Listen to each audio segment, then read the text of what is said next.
ശബരിമല കാടുകളിൽ കഴിയുന്ന പ്രത്യേക ആദിവാസി വിഭാഗമാണ് മലമ്പണ്ടാരങ്ങൾ.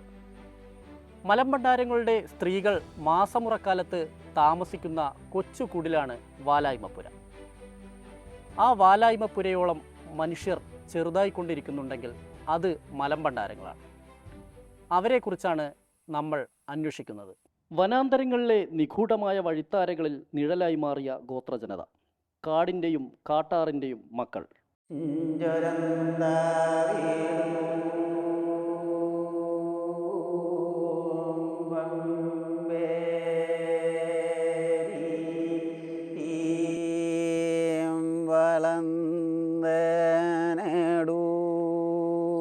പത്തനംതിട്ട, കൊല്ലം, ഇടുക്കി, കോട്ടയം, തമിഴ്നാട്ടിലെ തെങ്കാശി ജില്ലകളിലെ വനാന്തരങ്ങളാണ് മലമ്പണ്ടാരങ്ങളുടെ പ്രധാന ആവാസ കേന്ദ്രങ്ങൾ.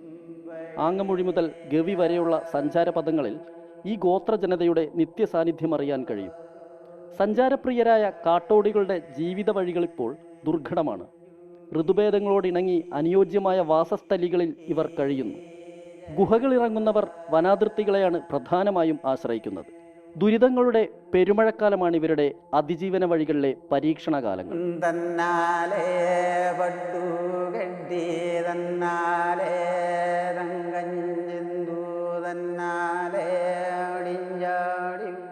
വനാവകാശ നിയമപ്രകാരം ഭൂമി ലഭിച്ചിട്ടുണ്ട്. പക്ഷേ കുടിയിരിപ്പുകളാകട്ടെ ഇവരുടെ ജീവിത സാഹചര്യങ്ങളുടെ നേർചിത്രമാണ് നൽകുന്നത്.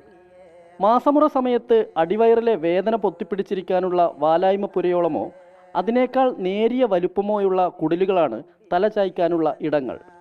ഋതുമതിയാവുന്ന വേളയിൽ പുറംലോകവുമായി ബന്ധമില്ലാതെ ദിവസങ്ങളോളം വാലായ്മപ്പുരയുടെ ആശ്രയത്തിലാവുന്ന പെൺകൊടിമാരുമുണ്ട്. ഞങ്ങളിപ്പം ഈ വീട്ടിൽ 6 പേരാണ് താമസിക്കുന്നത്. അമ്മ, അച്ഛൻ, 3 പിള്ളേർ. ഹസ്ബൻഡ് അച്ഛനുണ്ടായിരുന്നു, അച്ഛൻ പിടില്ല. പിന്നെ മൊത്തത്തിൽ 6 പേരാണ് ഇപ്പോൾ താമസിക്കുന്നത്. ഒറ്റ റൂമിലാണ് സാധനങ്ങൾ വെച്ചാക്കുന്നതും ഞങ്ങൾ താമസിക്കുന്നില്ല, ഒറ്റ റൂമിലാണ്. പിന്നെ അടുക്കളയില്ല, അടുക്കള സ്വന്തമായിട്ട് ടാർപ്പേറ്റ് വെച്ച് അങ്ങനെ താമസിക്കുന്നത്. പിന്നെ അച്ഛൻ്റെ സ്ഥലത്താണ് ഇപ്പോൾ താമസിക്കുന്നത്. 1 ഏക്കർ സ്ഥലത്തിന് ഇതിനൊക്കെ അപേക്ഷ ഒരുപാട് കൊടുത്തതാണ്.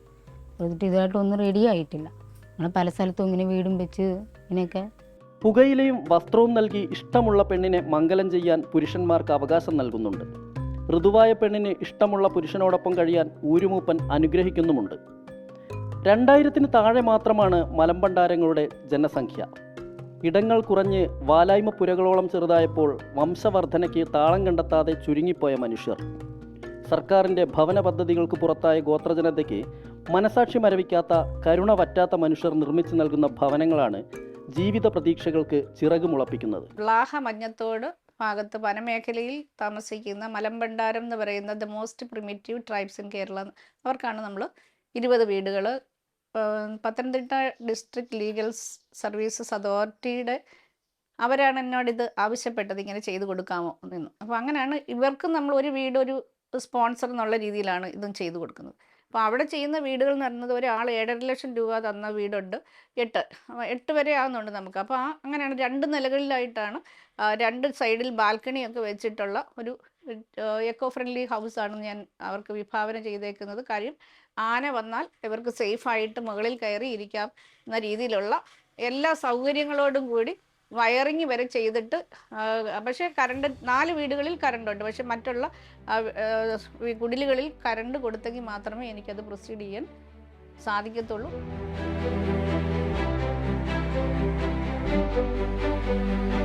മലമ്പണ്ടാരങ്ങളിലെ പുതിയ തലമുറയ്ക്ക് മെച്ചപ്പെട്ട ജീവിത സ്വപ്നങ്ങളുണ്ട്.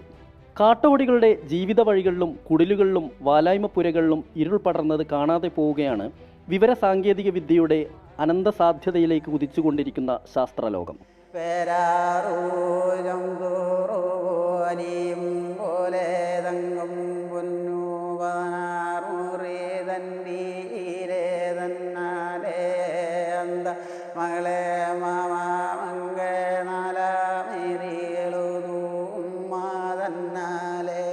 അതിജീവനത്തിൻ്റെ കനൽ വഴികളിൽ കാലിടറിപ്പോയവർക്ക് കൈത്താങ്ങാവേണ്ടത് ഉത്തരവാദിത്വമായി തന്നെ മാറേണ്ട കാലം ഇതല്ലെങ്കിൽ പിന്നെ എപ്പോഴാണ്?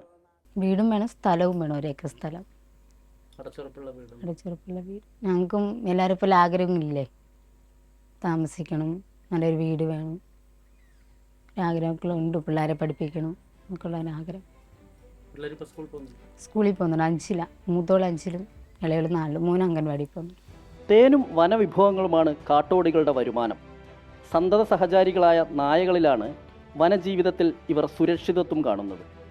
രാത്രി പോലും വാലായ്മപ്പുരയിൽ ഒറ്റയ്ക്കായി പോകുന്ന പെണ്ണിൻ്റെ ഭയമില്ലായ്മ പോലും നായകളുടെ സാന്നിധ്യത്തിലെ സുരക്ഷിതത്വമാണ്. വന്യമൃഗ ആക്രമണത്തിൽ ജീവനറ്റവരെയും പ്രതീക്ഷയറ്റവരെയും ഭയങ്ങളുടെ മുഖപടം നീക്കാത്തവരെയും ഞങ്ങൾ കണ്ടു. പുലി എടുത്തോണ്ടു പോയിട്ടും ആയുസിൻ്റെ ബലം കൊണ്ട് രക്ഷപ്പെട്ട കുഞ്ഞു പൈതലുണ്ട് ലാഹയിൽ. സംഭവം എന്ന് പറഞ്ഞാൽ ഞാൻ കൊച്ചിന് ഞങ്ങൾ ചാലക്കത്താണ് നമ്മൾ കഴിഞ്ഞുകൊണ്ട് വന്നത്. അപ്പോൾ അവിടെ കിടക്കുമ്പോൾ ഞങ്ങൾ രാത്രി വെളുപ്പ് ഞാൻ പണിയും കഴിഞ്ഞ് വരുമ്പോൾ ഞാൻ ഭയങ്കര ഉറക്കം കൂട്ടിപ്പോയി. ഒരു 1.5 വയസ്സാകുമ്പോൾ എൻ്റെ മോൻ പാല് കുടിച്ചുകൊണ്ട് തള്ളയുടെ സൈഡിൽ നിന്ന് കിടക്കുമായിരുന്നു. ഞങ്ങൾക്ക് പിന്നെ ഒരു അപ്പുറത്തോട്ട് എന്തോന്ന് സ്വപ്നം പോലെ കെട്ട് ഞാൻ പെണ്ണുമ്പിള്ള സൈഡിൽ നിന്നിട്ട് കൊച്ചിനകത്ത് പോകുമ്പോൾ പെണ്ണുമ്പിള്ള എഴുന്നേറ്റ് കാറിൽ നോക്കും പുലിയുടെ വായിൽ നിന്ന് കൊച്ചിയിരിക്കുന്നു. ഞാൻ പിന്നെ എഴുന്നേറ്റ് നോക്കാൻ നേരെ ടോർച്ച് അടിച്ച് നോക്കാൻ പുലി എടുത്താണ് ഓടുക കൊച്ചിനെ. അങ്ങനെ രാത്രി അന്നേരം സൗര സീസണിലായിരുന്നു, 1-ാം തീയതി. അവിടെ സ്വാമിമാരുടെ ബസ്സിന് കയറി പെട്ടെന്ന് നിലയ്ക്ക് ആശുപത്രി വന്നിട്ട് അവിടെ പിന്നെ ചെറിയൊരു ഇഞ്ചക്ഷൻ കൊടുത്തിട്ട് പറഞ്ഞ് പെട്ടെന്ന് പുലി അടിച്ച് പെട്ടെന്ന് പത്തനംതിട്ട ഹോസ്പിറ്റലിൽ കൊണ്ടുപോകുന്ന ഞങ്ങൾ അവിടെ നിന്ന് പിന്നെ ആംബുലൻസ് കയറ്റി ഞങ്ങൾ പത്തനംതിട്ട കൊണ്ടുപോയി. അവിടെ ഒരു 3 മാസം വരെ ഞങ്ങൾ പത്തനംതിട്ട അവിടെ ആയിരുന്നു. 28 ടെസ്റ്റ് ഉണ്ടായിരുന്നു മോൻ്റെ തലക്കെട്ട് പുലി കടിച്ചത്. അപ്പോൾ ഈ പ്ലാപ്പള്ളി പോസ്റ്റ് പറഞ്ഞ അവരുടെ കൂട്ടിക്ക് റേഞ്ചിലാണ് നമ്മൾ കഴിഞ്ഞിട്ട് വന്നത്. അപ്പോൾ അവർ എടുത്തേക്ക് പറഞ്ഞു അവർ പുറത്തെല്ലാം പോകാൻ തെപ്പൊട്ടിയും അവരൊക്കെ പറഞ്ഞു പുറത്തും പറഞ്ഞു ഈ കാട്ടുപൂച്ചയെ കടിച്ചെന്ന് പറഞ്ഞ് അവരങ്ങ് പെരുമാറി.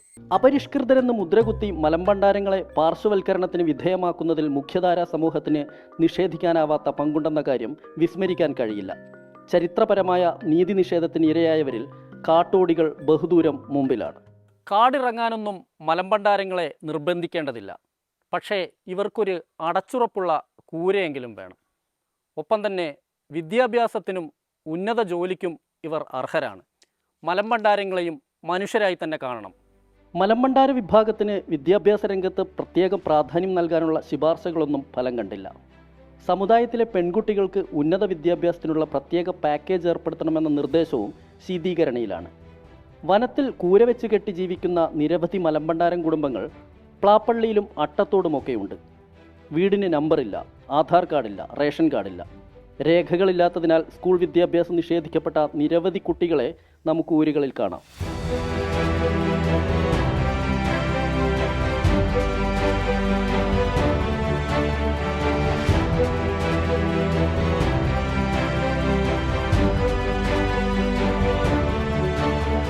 മറ്റുള്ള ഗോത്രവിഭാഗങ്ങളെപ്പോലെ പാരമ്പര്യനിഷ്ഠമായ ആചാര അനുഷ്ഠാനങ്ങളാണ് മലമ്പണ്ടാരങ്ങളും പിന്തുടരുന്നത്. അച്ചൻ കോവിലാറിൻ്റെ തീരത്തെ കല്ലേലി ഊരാളി അപ്പൂപ്പൻകാവ് ക്ഷേത്രത്തിൽ ഊരാളികൾ ഇപ്പോഴും മലമ്പണ്ടാരങ്ങളും മലയരയന്മാരുമാണ്.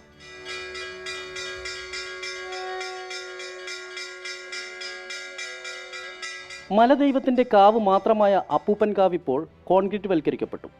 ആദിമ ഗോത്ര ആചാരങ്ങളാണിവിടെ പിന്തുടരുന്നതെങ്കിലും ആദിവാസിയേതര വിശ്വാസികളാണ് ഇവിടെ എത്തുന്നതിൽ അധികവും. ദുർബല ആദിവാസി വിഭാഗമായിട്ടും പ്രാക്തന ഗോത്രവർഗ പട്ടികയിൽ ഇടം നേടാതെ പോയവർ. അങ്ങനെ ഒരു വഞ്ചനയുടെ ജീവചരിത്രം കൂടിയുണ്ട് മലമ്പണ്ടാരങ്ങൾക്ക്. പൊതുവേ വനത്തിലെ ജീവിതം നല്ല ജീവിതമാണ്. ഞങ്ങൾക്ക് പിന്നെ വനം കൊണ്ട് നമുക്ക് ജീവിക്കാൻ പറ്റത്തുള്ളൂ. പിന്നെ ഇവിടെ വന്നതിന് ശേഷം ചെറിയ ബുദ്ധിമുട്ടും കാര്യങ്ങളൊക്കെ ഉണ്ട്. ജോലിക്ക് പോകാനായാലും കാട്ടിൽ പോയി കുന്തിരിക്ക എടുക്കാനായാലും തേനെടുക്കണമെങ്കിൽ ഇവിടുന്ന് ചാലക്കാൻ പോകണം, അല്ലെങ്കിൽ നമ്മൾ കക്കയിൽ മേലോട്ടൊക്കെ പോകണം. അപ്പോൾ അതുകൊണ്ട് ഇവിടെ ഈ തേന കുന്തിരിക്ക അങ്ങനെയുള്ളതൊന്നും ഇവിടെ ഇല്ല. ഇവിടെയൊക്കെ നാട്ടിൻപുറം ആയതുകൊണ്ട് പിന്നെ പുറത്ത് എന്തെങ്കിലും ചെറിയ പണിയൊക്കെ ഉണ്ടെങ്കിൽ പോവും, കാട് വെട്ടാ അങ്ങനെ കാര്യം വിളിച്ചാൽ പോകത്തേ ഉള്ളൂ. അല്ല ഉള്ളു വനത്തിലോട്ട് നമ്മൾ പോയി തേന കുന്തിരിക്ക പൊന്നമ്പോ ചിത്തിരപ്പൊക്കെ എടുക്കണം, അത് ഉള്ളു വനത്തിലോട്ട് പോകണം. അപ്പോൾ ഇവിടെ വന്നതിന് ശേഷം ഇപ്പോൾ അങ്ങനെ പോകാനും പറ്റത്തില്ല. അന്ന് പോയിട്ട് നമുക്ക് അന്ന് വരണം. അല്ലെങ്കിൽ നമ്മൾ കുഞ്ഞുങ്ങൾ ഇവിടെ ഉണ്ട്, ഇവിടെ ഭയങ്കര ആനശല്യമാണ്. അതേപോലെ തന്നെ കൊച്ചുങ്ങളെ പഠിപ്പിക്കാൻ പറ്റത്തില്ല. അങ്ങനെയൊക്കെയുള്ള കാര്യമുണ്ട്. നമുക്ക് പോയി തങ്ങി നിന്ന് പണിയാൻ വലിയ ബുദ്ധിമുട്ടാണ്. തങ്ങിപ്പോയി നിന്ന് പണിയാൻ നമ്മൾ കുഞ്ഞുങ്ങളെയും കൊണ്ട് പോകണം. കുഞ്ഞുങ്ങളെയും കൊണ്ട് പോകുമ്പോൾ അവർ സ്കൂളിൽ പോകാനോ പഠിക്കാനോ ഉള്ള ഇത് പറ്റത്തില്ല. അപ്പോൾ അതുകൊണ്ട് ഇച്ചിരി ബുദ്ധിമുട്ടാണ്. പിന്നെ അതേപോലെ തന്നെ ഈ ഒരേ സംഘടനക്കാർ നമുക്ക് അരിയായാലും പച്ചക്കറിയൊക്കെ ആയാലും കൊണ്ടുവരും. അതേപോലെ പിന്നെ ട്രൈബലിൽ നിന്ന് മാസത്തിൽ 15 കിലോ അരി അതിൻ്റെ സാധനം ഉണ്ട്. അങ്ങനെ ഉള്ള ഇതേ ഉള്ളൂ. പിന്നെ പൈസയ്ക്ക് മറ്റുള്ള കാര്യത്തിലൊക്കെ ജോലിക്കൊക്കെ ഇച്ചിരി ബുദ്ധിമുട്ടായിട്ടുള്ള ഇതാണ്. നേരത്തെയൊക്കെ ഞാനും എൻ്റെ ഭാര്യയും കക്കിയിലൊക്കെ കുന്തിരിക്ക എടുക്കാനൊക്കെ പോകും. കുന്തിരിക്ക എടുക്കാനും തേനെടുക്കാനൊക്കെ പോകും. രാവിലെ പോയിട്ട് വൈകിട്ടിഞ്ഞ് വരും. ഇപ്പം അന്ന് പോയിട്ട് അന്ന് വന്നു കഴിഞ്ഞാൽ നമുക്കൊന്നും നമ്മളെ കുന്തിരിക്ക മരം തന്നെ പോയി വെട്ടിക്കൊണ്ട് വരാനുള്ള സമയം കിട്ടത്തില്ല. എന്നുവെച്ചാൽ അവിടെ എത്തുമ്പോൾ 10 മണി കഴിയും. എന്നിട്ട് മൂന്ന് മണിയൊക്കെ ആകുമ്പോൾ ബസ് തിരിച്ചു വരും, കുമളി പോയിട്ട് തിരിച്ചു വരും. അപ്പോൾ ആ വണ്ടിയിൽ നമുക്ക് തിരിച്ചിഞ്ഞ് വരണം. അമിതമായ പുകയില ഉപയോഗവും മദ്യപാനവും ജീവിതം തകർത്ത നിരവധി പേർ മലമ്പണ്ടാരങ്ങളുടെ ഊരുകളിലുണ്ട്. കൃത്യമായ വാസസ്ഥലമില്ലാത്തവരായിരുന്നു മലമ്പണ്ടാരങ്ങൾ. ഗുഹകളിലും പാറക്കെട്ടുകളിലും വനാന്തർഭാഗങ്ങളിലും കഴിഞ്ഞിരുന്നവർ. എന്നാൽ ഇപ്പോഴത്തെ തലമുറയാകട്ടെ പരിണാമങ്ങളോട് സമരസപ്പെടാൻ താല്പര്യമുള്ളവരാണ്. ടിവിയും മൊബൈൽ ഫോണുമൊക്കെ ഉപയോഗിക്കുന്നു. വൈദ്യുതി ഇല്ലാത്ത കൂരകളിൽ സോളാർ ഉപയോഗിക്കുന്നവരുമുണ്ട്. പഠിക്കാനും തൽപരരാണ്. പക്ഷേ പാങ്ങില്ല. മലയരന്മാരെയും ചോലനായ്ക്കന്മാരെയും പോലെ കാട്ടിലെ ഔഷധങ്ങളെക്കുറിച്ച് ശരിയായ ഗ്രാഹ്യമുള്ളവരാണ്. ആരോഗ്യദായകമായൊരു സമൂഹത്തിനായി ആ അർത്ഥത്തിൽ ഇവരുടെ നാട്ടറിവ് പ്രയോജനപ്പെടുത്താവുന്നതാണ്. മലമ്പണ്ടാരങ്ങളുടെ പാരിസ്ഥിതികമായ അറിവുകൾ കേട്ടുകേൾവിയല്ല, യാഥാർത്ഥ്യമാണ്. ഇവിടെ അവർ ജീവിക്കുന്നത് വനത്തിൽ നിന്ന് ചെറുകിട വനോൽപ്പന്നങ്ങൾ ശേഖരിച്ചിട്ട് അത് വിൽപ്പന നടത്തിയാണ് അവർ ജീവിക്കുന്നത്.